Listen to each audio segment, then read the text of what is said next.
Hello guys! At pakiusap sa lahat ng mga Pilipino, wag na wag kayong magpaparecruit na maging racist dahil alam ko na ang mga Pilipino ay mababait, ang mga Pilipino ay kagalang-galang, ang mga Pilipino ay matatalino at disente. Guys, ang countering ito, ginagamit nila ang pera para mag-create ng racist sa Pilipinas to hate Pilipina like me.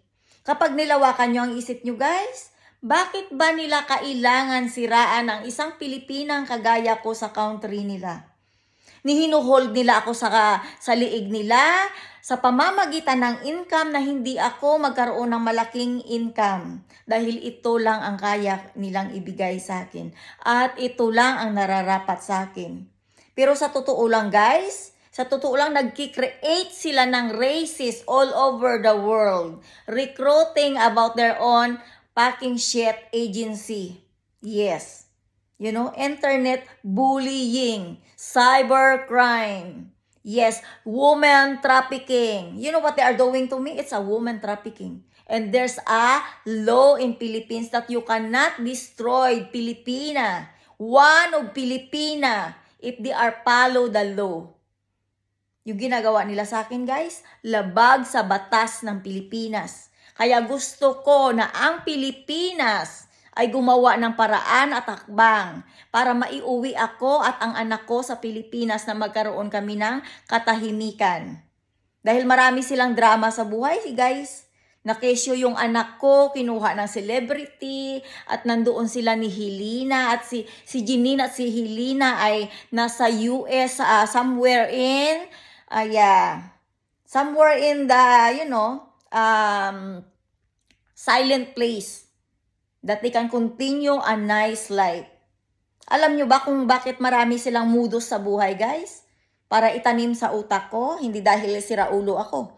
Dahil kung siraulo ako, guys, I don't need to use my, being blogger or, YouTuber. I cannot do that. I cannot manage to do something here inside the house. I cannot manage to go outside and work a little hours that they give it to me. Pero yung mga ginagawa nila, guys, ang gawin nila ay gawin akong baliw at gawin akong puta sa country nila na hindi ko pinangarap sa buong buhay ko. Yes, guys, I came from not rich family, simple family, pero full of happiness. Pero ang hindi ko maintindihan kung bakit ako'y sinusuksok at dinidikdik sa kahihiyan sa araw-araw. Itong bahay namin, guys, nag-install sila ng mga sound dito na nakakagulat. Magugulat ka, may nag-i-echo, may nag-doorbell, may something sa light na to na nakakunik sa mga cellphone nila. Pati yung tenga ko kapag may ilaw, nabibingi din siya. Chiyong, chiyong, chiyong. Dinaig ko pa guys ang nasa war country. Alam mo yung may war? Parang dinaig ko pa yung nandoon. Nandoon ako nasa kalagitnaan ako ng gera sa country nila. Pag lumabas ako galing trabaho ng gabi guys, pinapaputukan ako.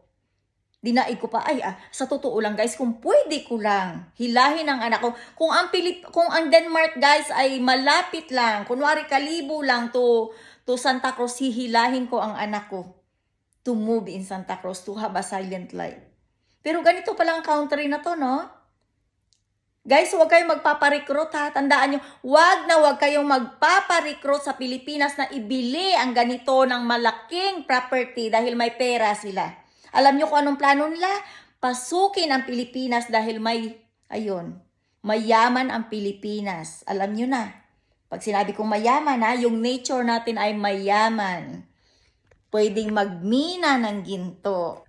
Yes. At yun guys, ingatan nyo, huwag nyong ibenta ang Pilipinas. Huwag nyong ibenta. Gaya ng plano na tanggalin ang Mindanao sa Pilipinas. Wow. Very nice plan. I don't know if it's nice because, in a old history, Mindanao is Mindanao already. It's a part of Philippines. Di ba? Ibang klase ang tao dito, guys. Huwag kayong magpaparikrot sa demonyo. Be nice to everyone and be careful to the person came from here to enter in Philippines.